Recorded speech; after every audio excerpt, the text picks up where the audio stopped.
आज हम केवी क्लासेस के वैसे तो ये अलग लेक्चर है, लेकिन वैसे पहला लेक्चर है IIT का, जिसमें हम 12th का एक फर्स्ट चैप्टर है जिसका नाम क्या है इलेक्ट्रोस्टैटिक्स। इसके बारे में पढ़ेंगे।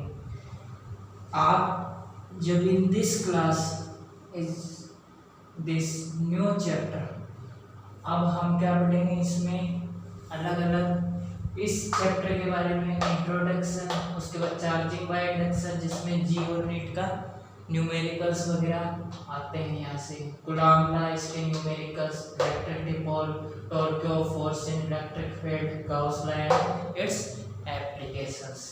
ये जो Gauss law and its application है वो स्टेट बोर्ड के एग्जाम में या और भी मतलब स्टेट बोर्ड के एग्जाम में इसमें से एक क्वेश्चन जरूर बनता ही बनता है 12th के लिए। अब बात करते हैं इलेक्ट्रोस्टैटिक्स की। इलेक्ट्रोस्टैटिक्स का मतलब क्या होता है? ये जो इलेक्ट्रोस्टैटिक्स है ये दो शब्दों से मिलकर बना है, एक तो इलेक्ट्रो, दूसरा स्टैटिक्स। इलेक्ट्रो का मतलब क्या है? चार्ज से, और स्टैटिक्स का मतलब क्या है? एट रेस्ट से। इलेक्ट्रो का मतलब क्या है? चार्ज से। स्टैटिक्स का मतलब क्या है? एट रेस्ट से। इलेक्ट्रोस्टैटिक्स दो वर्ड से मिलकर बना है। यहाँ क्या बनेंगे? लिखेंगे study of charge at rest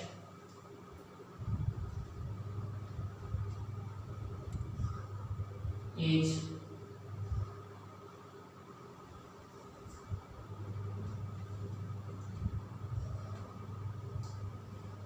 part of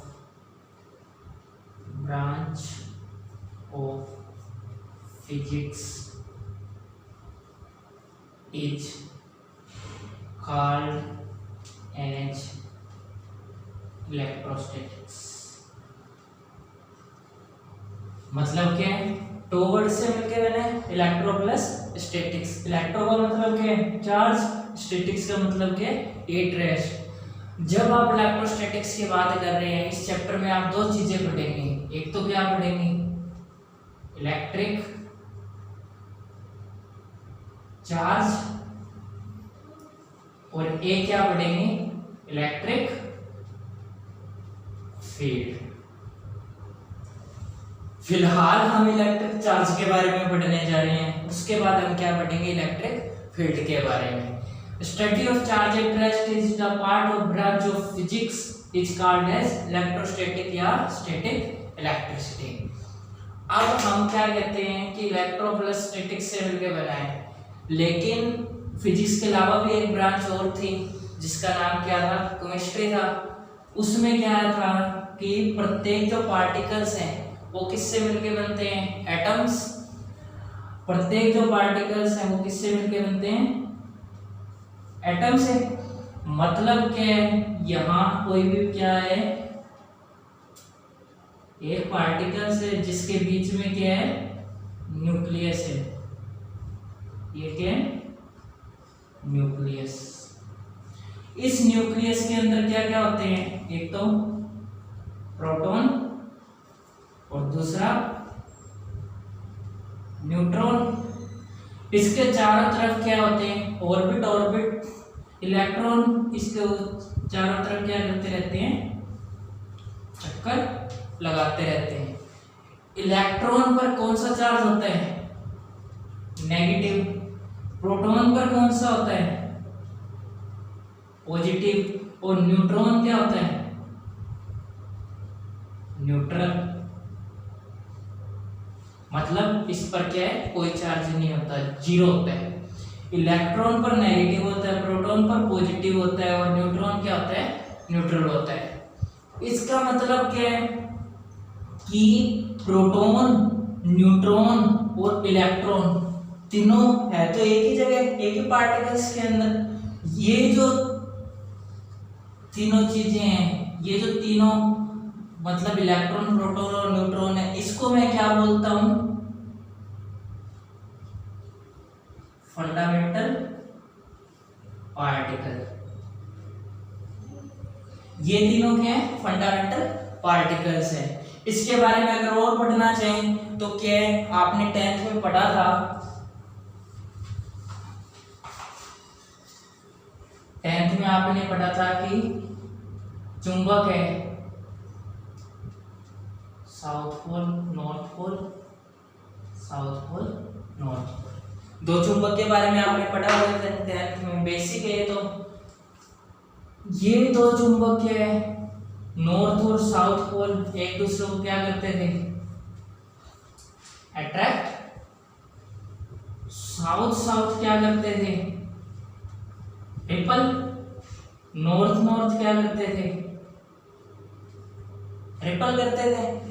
मतलब क्या है, जब आप नॉर्थ और साउथ दो अलग अलग सिरे हैं, इनको दोनों को क्या करोगे? पास लाओगे, तो दोनों क्या करेंगे? एक दूसरे को अट्रैक्ट करेंगे। अलग अलग दो वस्तुएं हैं उसको क्या करते हैं? अपने पास लाते हैं, तो वो क्या करते हैं? एक दूसरे को अट्रैक्ट। और सेम जो चार्जेस हैं वो एक दूसरे को क्या करते हैं? रिपल करते हैं, दूर फेंकते हैं। एक तो था ये तरीका समझने का। अब दूसरा तरीका क्या है, हम क्या पढ़ने जा रहे हैं? इलेक्ट्रिक चार्ज के बारे में। उससे पहले हम जो बेसिक प्रॉपर्टी है उसके बारे में पढ़ेंगे। वो क्या है? इसका मतलब क्या है? The matter all the rounders consist of two thing, one is radiation and one is particle. हमारे चारों तरफ की जो दुनिया है वो दो चीजों से मिलकर बनी है। एक तो किससे? रेडिएशन से, और एक पार्टिकल से। पार्टिकल्स का मतलब क्या होता है? मास, वॉल्यूम, मोमेंटम, वेलोसिटी और ईटीसी, एक्सेलरेशन वगैरह सारा ये इसके अंदर पार्टिकल्स के अंदर आ जाएगा। रेडिएशन के अंदर क्या आएगा? रेडिएशन के अंदर आ जाएगी वेव्स, जिसके अंदर क्या है? मास नहीं होता। वेव्स किससे चलती है? नेचर से चलती है। आपने वेव्स के बारे में काफी कुछ पढ़ा हुआ है इससे पहले, 10th में थोड़ा बहुत तो पढ़ा ही है, बेसिक वगैरह, और 11th में भी थोड़ा पढ़ा है। तो इसका मतलब क्या है? दो चीजों से मिलकर बनी है। क्या है? First is radiation and second is particle. Radiation के अंदर क्या आ जाएगा? वेव्स आ जाएगी। वेव्स, वेवलेंथ, वेव्स किससे चलती हैं? नेचर से। पार्टिकल्स के अंदर क्या आ जाएंगे? मास, वॉल्यूम, मोमेंटम और ईटीसी, मतलब बाकी चीजें इसके अंदर। एक चीज जो दोनों के पास होगी वो क्या है? एनर्जी। एनर्जी इसके पास भी होगी और इसके पास भी होगी। ये जो पार्टिकल्स हैं इसको मैं क्या बोलता हूं? मैटर। क्या बोलता हूं? मैटर। अब इस मैटर के पास ऐसी कौन सी प्रॉपर्टी होती है जिसके कारण ये किसी भी चीज को पुश कर सकता है या किसी भी चीज को पुल कर सकता है? मतलब किसी भी चीज को आगे भेज सकता है या पीछे धकेल सकता है। तो ये क्या करता है? मैटर एक तरह का फोर्स लगाता है। Matter can apply force. ये जब मैटर फोर्स लगाता है तो क्या करेगा? ये मैटर जब फोर्स लगाएगा तो ये फोर्स क्या होगा? अलग अलग प्रकार का होता है। आप किसी भी चीज को कहीं से भी छोड़ते हो, पेड़ पे से फल गिरते क्या आता है? पृथ्वी की तरफ आता है। ये मार्कर मैं यहाँ से छोड़ रहा हूँ, ये क्या आएगा? पृथ्वी की तरफ आएगा। अगर मैं कहूँ कि फोर्स लगा रहा है तो इस मार्कर को क्या करूँ? मैं अपने हाथ पे रखता हूँ। इसका मतलब क्या है? ये फोर्स लगा रहा है लेकिन नेग्लेजिबल लगा रहा है। अब मैं इससे भी भारी वस्तु रख देता हूँ तो ये उस मार्कर से ज्यादा क्या कर रही है? फोर्स लगा रही है। इसका मतलब क्या है? फोर्स तो हर वस्तु अपने आप में लगाती है। जब फोर्स लगाती है, फोर्स लगाने का कारण क्या होता है? किस कारण से लगाती है? ऐसा क्या कारण है कि जिसके कारण से ये मैटर फोर्स लगाता है? उसका कारण क्या है कि उसका मास उसको फोर्स लगवाता है। ठीक है, उसकी इनहेरेंट प्रॉपर्टी होती है जिसके कारण क्या है? ग्रेविटेशन फोर्स लग जाता है। तो एक तरह का फोर्स तो कौन सा होता है, ग्रेविटेशन फोर्स, जो कि किस कारण से लगता है, मास के कारण से। इसकी इनहेरेंट प्रॉपर्टी होती है, ये अभी इसे देने की जरूरत नहीं होती, जहां भी मास होगा वहां ग्रेविटेशन फोर्स लगेगा ही लगेगा, इट्स ट्रू। अब बात आती है ग्रेविटेशन फोर्स लगता है, इस चीज को हम जानते हैं क्योंकि सन के चारों ओर क्या पृथ्वी घूम रही है। सन क्या करता है, पृथ्वी को अपनी तरफ अट्रैक्ट करके रखता है। ऊपर जो आसमान में है सारे तारे और सूरज वगैरह सारे हैं, और तारे क्या करते हैं, अट्रैक्ट करते हैं, ठीक है। मतलब ब्रह्मांड में जितनी भी वस्तुएं हैं, प्रकृति में जितनी भी वस्तुएं, वो एक दूसरे को क्या करती है, अट्रैक्ट करती है। आपने ये वर्ड सुना होगा, ब्रह्मांड का प्रत्येक पिंड क्या करता है, दूसरे पिंड को आकर्षित करता है, अट्रैक्ट करता है, ये उसमें गुण पाया जाता है। तो यहां तक तो ठीक था, ग्रेविटेशन फोर्स लगता है, मास के कारण लगता है, लेकिन हम क्या बताना चाहते हैं, कई जगह ऐसी आती है, कई सिचुएशंस ऐसी आती है जिसमें ग्रेविटेशन फोर्स क्या हो जाता है, हमारा फेल हो जाता है। कैसे हो जाता है, अभी मैं क्या करूं, इस पर मार्कर से रब करता हूं, क्या होता है, रब किया तो इस पर इंक चिपक गई। इसका मतलब क्या है कि ये चिपक गई, इसको आना क्या चाहिए, नीचे आना चाहिए। कई कहते हैं कि सर ये किसी बेस के कारण है, बेस के कारण यहाँ क्या है, ये नीचे नहीं आता, लेकिन ऐसा कुछ भी नहीं है, ठीक है। बेस आपने लगा दिया, लेकिन पृथ्वी के मुकाबले इसका जो ग्रेविटेशन फोर्स है वो तो नेग्लिजिबल है। अब हम इसको कैसे समझाएं कि ये जो फोर्स है ये क्यों नहीं आता नीचे, इसको समझाने के लिए हमने कई एक्सपेरिमेंट किए, कई तरह से एक्सपेरिमेंट किए, लेकिन हम इसको नहीं समझा पाए। उसके बाद हमने अलग से एक्सपेरिमेंट किया, हमें पता चला कि ग्रेविटेशन फोर्स के अलावा एक और फोर्स भी है जो कि इस पृथ्वी पर मौजूद रहता है, इस पृथ्वी पर लगता है। उसको हम क्या बोलते हैं, इलेक्ट्रोमैग्नेटिक फोर्स। ये क्या है, अपने आप ही लगता है और अपने आप ही खत्म हो जाता है। एक ट्रू और है कि ये जो इलेक्ट्रोमैग्नेटिक फोर्स होता है, ये ग्रेविटेशन फोर्स से 10 की पावर 27 गुना ज्यादा क्या होता है, पावरफुल होता है। मतलब क्या है, 10 के आगे आप 27 जीरो लगाते जाओ, इतना ज्यादा पावरफुल होता है। लेकिन फिर भी ये किसी किसी जगह पर ही लगता है। ग्रेविटेशन फोर्स कहीं पर भी लग सकता है, जहां मास है वहां ग्रेविटेशन फोर्स लगेगा ही लगेगा। इलेक्ट्रोमैग्नेटिक फोर्स की बात करते हैं, इलेक्ट्रोस्टैटिक फोर्स की बात करते हैं, वो कहाँ लगता है, जहां चार्ज होगा। चार्ज का मतलब, इस फोर्स का मतलब क्या है, एक तरह से ये चिपकाने वाला फोर्स है। कहीं पर भी दो चुंबक लाते हो आप पास में, तो ये दोनों क्या करते हैं, एक दूसरे को चिपकाते हैं, वहां कौन सा फोर्स लग रहा है, इलेक्ट्रोमैग्नेटिक। आप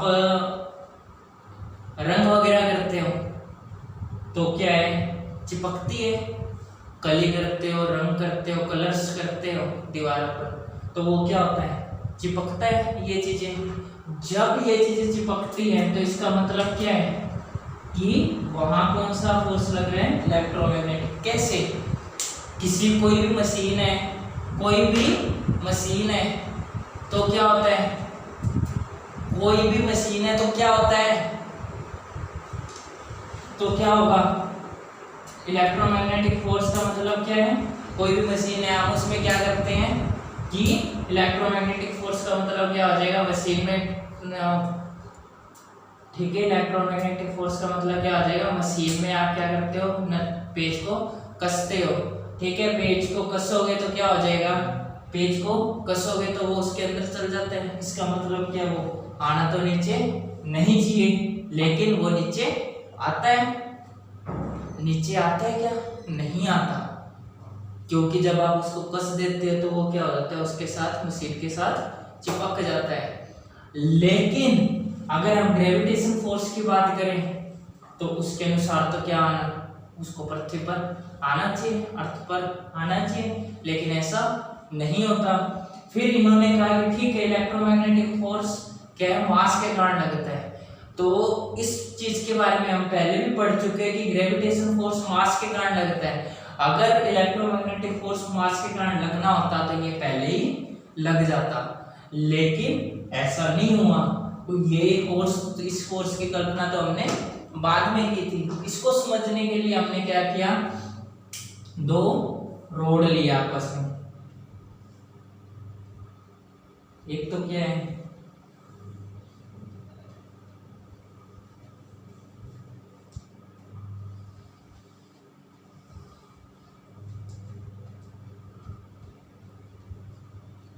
एक तो क्या है, ग्लास की रोड है, कांच की।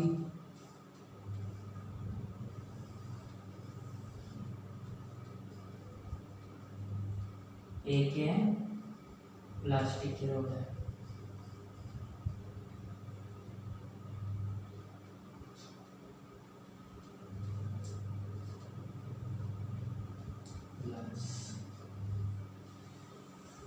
अब जब इसने दो रोड ली, दो अलग अलग रोड थी, इस पर हो सकता है पॉजिटिव हो, इस पर हो सकता है नेगेटिव हो। उस बात तक तो ये बाद में पहुंचा था, पॉजिटिव नेगेटिव, क्योंकि ये जो एक्सपेरिमेंट किया था ये बेंजामिन फ्रैंकलिन ने किया था।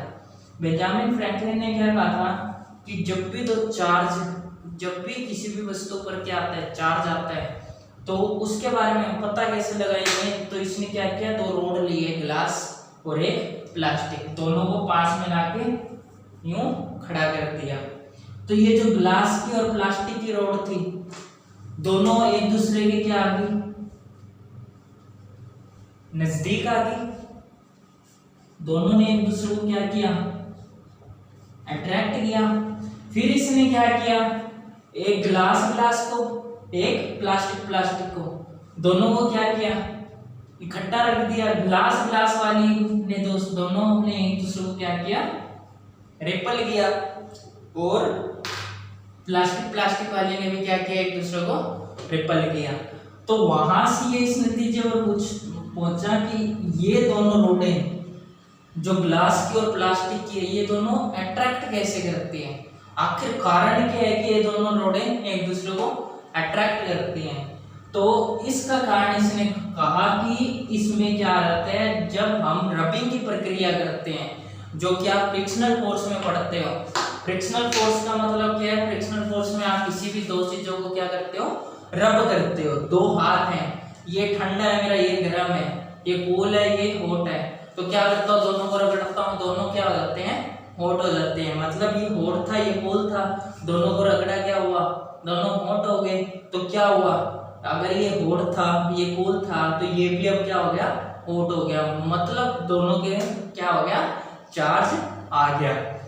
अब क्या कह रहे हैं, जब इस पर चार्ज आ गया तो ये जो फोर्स है ये किस कारण से लगता है, चार्ज के कारण। यहाँ तक क्यों, ठीक है, हमें पता लग गया कि चार्ज के कारण लगता है। लेकिन ये जो चार्ज है, ये चार्ज आता कैसे, इसके लिए हमने एक प्रक्रिया पढ़ी हुई है जिसको हम बोलते हैं इलेक्ट्रोस्टैटिक क्लिंग की प्रक्रिया। इलेक्ट्रोस्टैटिक क्लिंग का मतलब अभी मैं समझा के दिया हूं कि दो चीजों को चिपकाना। इलेक्ट्रिक चार्ज, एक लाइन लिख लेते हैं इससे पहले,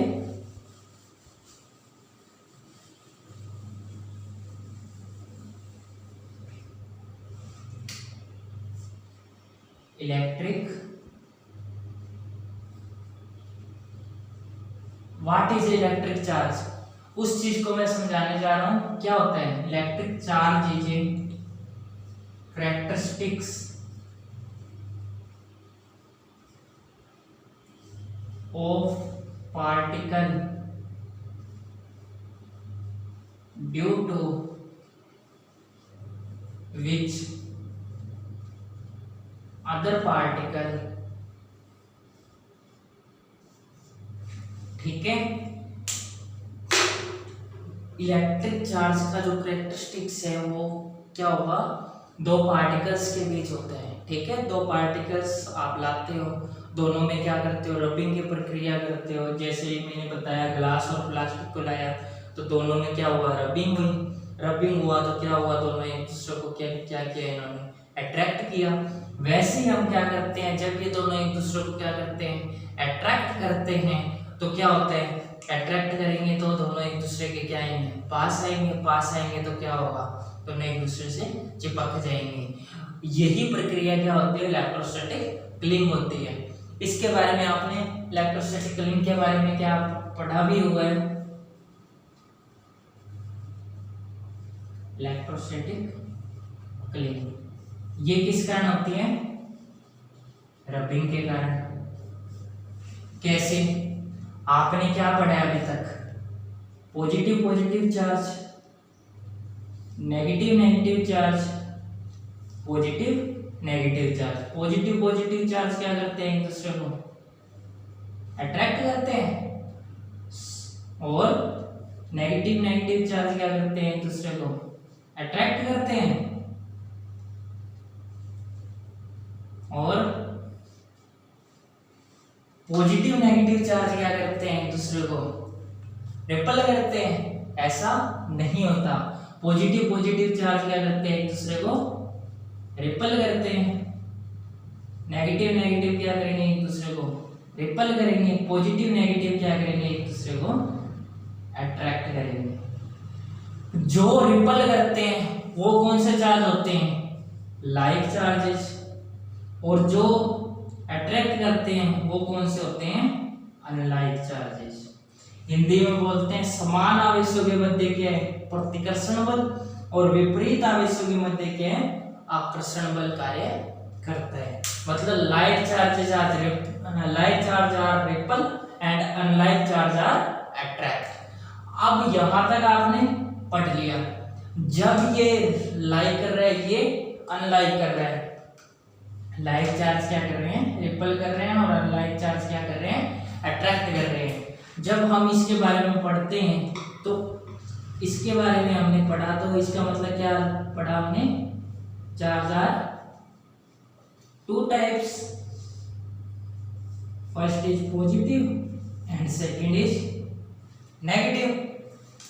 चार्ज क्या होते हैं, दो प्रकार के होते हैं, फर्स्ट क्या होता है पॉजिटिव, और सेकंड क्या होता है नेगेटिव। कैसे पता लगा कि ये चार्ज पॉजिटिव है, ये चार्ज नेगेटिव है, तो इसने इसको समझाने के लिए क्या बताया कि क्योंकि इसने जब ये दो चार्ज कहा ना कि ये पॉजिटिव है और ये नेगेटिव है, तो इसके लिए क्या इसका विरोध भी हुआ था कि कैसे हो सकते हैं पॉजिटिव और नेगेटिव, ये तो क्या है मैथ्स के साइन है। लेकिन इसने इसको समझाने के लिए कहा कि ठीक है चार्ज दो प्रकार के होते हैं, पॉजिटिव नेगेटिव। इसने इसको समझाने के लिए कहा कि जब भी आप दो चार्जेस चलाते हो, पॉजिटिव और नेगेटिव, आपने जब बोला, क्योंकि हम जहां चार्जिंग की बात कर रहे हैं वहां हम क्या करेंगे, डिस्चार्जिंग की बात भी करेंगे। क्योंकि ये वस्तु क्या है, चार्ज है, ये क्या है, डिस्चार्ज है। तो क्या करूंगा मैं, अगर दोनों को पास लाऊंगा और कहीं पर लेके जाता हूँ, जैसे मैं कागज के टुकड़े यहाँ रख देता हूँ और इसको सूती कपड़े से रगड़ के उसके ऊपर लेके जाता हूँ रब करके, तो क्या होता है, इसके ऊपर कागज चिपक जाते हैं। अब ये क्या है, डिस्चार्ज है, ये क्या है, चार्ज है। मैं दोनों को साथ में लेके जाता हूँ, अब उस कागज के ऊपर लेके जाऊंगा, क्या होगा, नहीं चिपकेंगे। क्यों नहीं चिपकेंगे, क्योंकि हम एक डिस्चार्ज वस्तु भी लेके जा रहे हैं। ये जो डिस्चार्ज वस्तु है ये इस चार्ज को क्या कर देगी, डिस्चार्ज कर देगी, ठीक है। तो जब इसने कहा कि पॉजिटिव और नेगेटिव, इसने इसको ये समझाते हुए बताया कि ऐसा केवल और केवल मैथमेटिक्स में ही पॉसिबल है कि कोई भी दो चार्ज हैं उनको क्या कर दो, आपस में जोड़ दो, तो वो क्या आ जाता है, जीरो आ जाता है। +2 -2 क्या हो जाता है, 0। +4 -4 क्या हो जाता है, 0। +3 -3 क्या हो जाता है, 0। जब ये आपस में 0 हो जाते हैं तो इसने कहा कि पॉजिटिव और नेगेटिव हम वहां से ले आए, यहाँ तक कोई प्रॉब्लम नहीं है। उसके बाद इन्होंने क्या कहा कि ठीक है पॉजिटिव नेगेटिव दो चार्ज होते हैं, इसके बारे में हमने पढ़ा हुआ है, क्योंकि आप 10th में भी पढ़ चुके हो कि मैग्नेटिक फील्ड के बारे में थोड़ा बहुत मैंने बताया था अभी आपको कि कोई भी हम क्या ले ले, तो चुंबक ले लें SN south pole north pole, south pole north pole, ये दोनों क्या करेंगे एक दूसरे को अट्रैक्ट, साउथ साउथ क्या करेंगे एक दूसरे को रिपल, नॉर्थ नॉर्थ क्या करेंगे एक दूसरे को रिपल। इसका मतलब क्या है, नॉर्थ साउथ जब एक दूसरे को क्या करते हैं अट्रैक्ट, साउथ साउथ एक दूसरे को रिपल, नॉर्थ नॉर्थ एक दूसरे को रिपल। यही हम अभी तक पढ़ते आए हैं कि चार्ज क्या होते हैं, जो अलग अलग प्रकार के होते हैं उनमें क्या है प्रतिकर्षण, और जो सेम प्रकार के होते हैं उनमें क्या है आकर्षण। ऐसा पढ़ा है। समान आवेशों के मध्य क्या है प्रतिकर्षण बल और विपरीत आवेशों के मध्य क्या है आकर्षण बल कार्य करते हैं। तो इसका मतलब क्या है, like charges are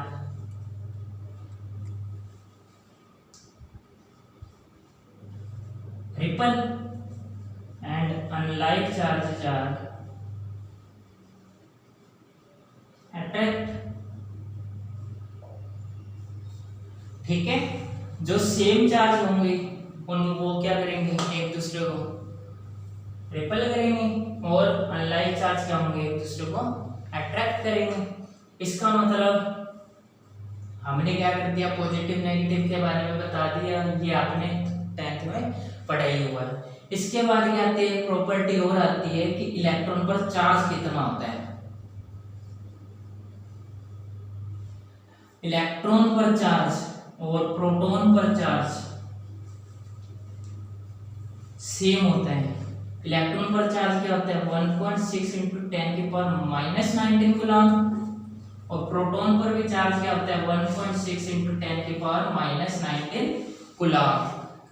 ठीक है, इलेक्ट्रॉन पर चार्ज कितना होता है 1.6 इंटू 10 की पावर माइनस 19 कूलम, प्रोटॉन पर चार्ज 1.6 इंटू 10 की पावर माइनस 19 कूलम। लेकिन जब इलेक्ट्रॉन की बात करें, इलेक्ट्रॉन के ऊपर क्या है नेगेटिव साइन है, तो यहाँ क्या आ जाएगा नेगेटिव आ जाएगा। प्रोटॉन के ऊपर पॉजिटिव है तो ये पॉजिटिव 1.6 इंटू 10 के पावर माइनस 19 कूलम होता है। अब ये जो कूलम है ये एक कूलम के लिए, ये कूलम आया कहाँ से, तो आपने 10th में ही हम चलते हैं, वहां आपने Q is equal to IT formula पढ़ा हुआ है। वहां आप क्या करते हो I is equal to 1 ampere और T is equal to 1 second कर दो, तो Q इज इक्वल टू क्या आ जाता है 1 कूलम आ जाता है। मतलब क्या है, which current is 1 ampere and time is 1 second, then charge is 1 coulomb. ठीक है, तो 1 एम्पियर का करंट है जो 1 सेकेंड में अगर बह रहा है तो उस पर चार्ज कितना होगा 1 कूलम होगा। ठीक है, तो इलेक्ट्रॉन पर चार्ज कितना होता है 1.6 इंटू 10 की पावर माइनस 19, प्रोटॉन पर क्या होता है 1.6 इंटू 10 की पावर माइनस 19। आपको स्पेशल किसी भी न्यूमेरिकल्स में नहीं दिया जाएगा कि कहाँ अट्रैक्ट की बात हो रही है और कहाँ रिपल की बात हो रही है। अगर दे दिया जाता है तो बहुत अच्छी बात है, लेकिन लगभग नहीं दिया जाता। स्पेशल अट्रैक्ट की बात करोगे तो इस नेगेटिव साइन को आप क्या लेते हो न्यूमेरिकल्स में लेते हो, अन्यथा हम दोनों ही सिचुएशन में क्या करेंगे पॉजिटिव साइन लेंगे, क्योंकि हम किसी भी न्यूमेरिकल में स्पेशल अट्रैक्ट और रिपल की बात नहीं करेंगे। जब हम दोनों ही सिचुएशन में अट्रैक्ट और रिपल की बात नहीं करते हैं तो इसका मतलब क्या है कि दोनों पर क्या आ रहा है चार्ज सेम आ रहा है। ठीक है, अब आती है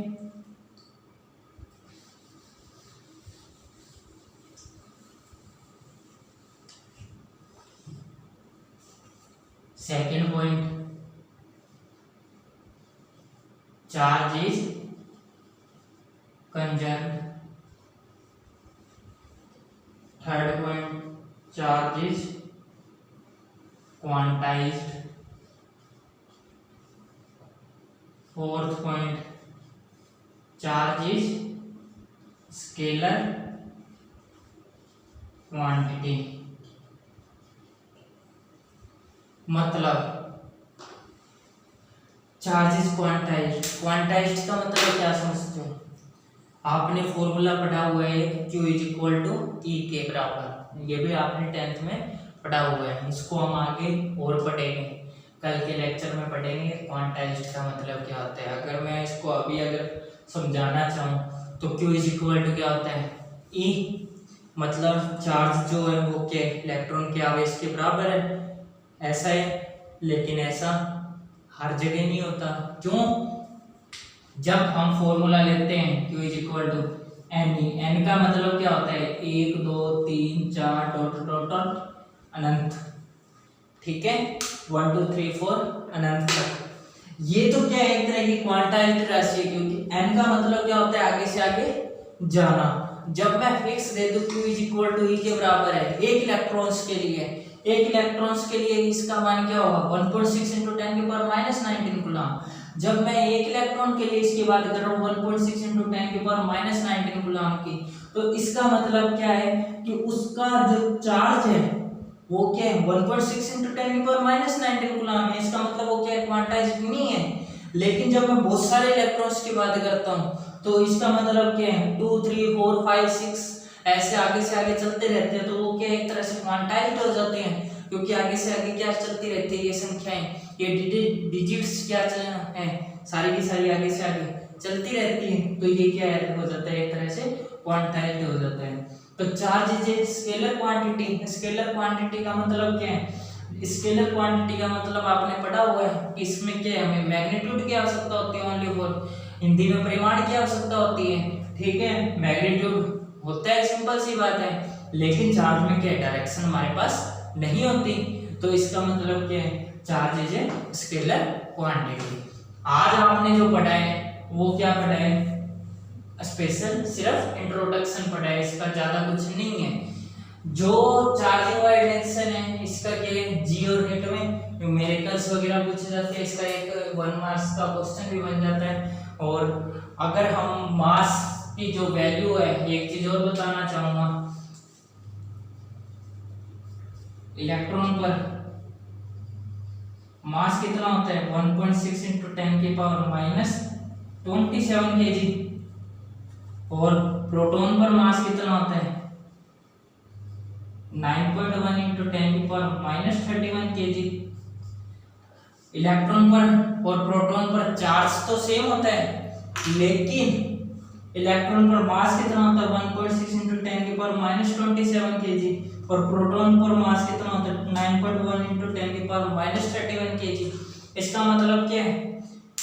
उस पर चार्ज तो समान रहेगा इलेक्ट्रॉन पर और प्रोटॉन पर, लेकिन मास उसका बदलता रहता है। इसका मतलब क्या है? ये एक तरह से हर चीजें बदलती रहती है। इसके बारे में हम आगे से आगे पढ़ते रहेंगे, बाकी हम कल के लेक्चर में पढ़ेंगे इसके बारे में। ऑल स्टूडेंट्स, सबसे पहले मैं सिर्फ आपको ये कहना चाहूँगा कि फिजिक्स में आप मार्क्स के लिए मत पढ़ो, मार्क्स के पीछे मत भागो, एक्सीलेंस के पीछे भागो। मेरा चैनल बनाने का मतलब सिर्फ एक ही है कि आपके जो डाउट्स हैं, आपके जो बेसिक्स हैं उसको क्लियर करना। कल के लेक्चर में हम थोड़ा बहुत इंट्रोडक्शन पढ़ेंगे, उसके बाद अगला टॉपिक करेंगे charging by induction. Thank you.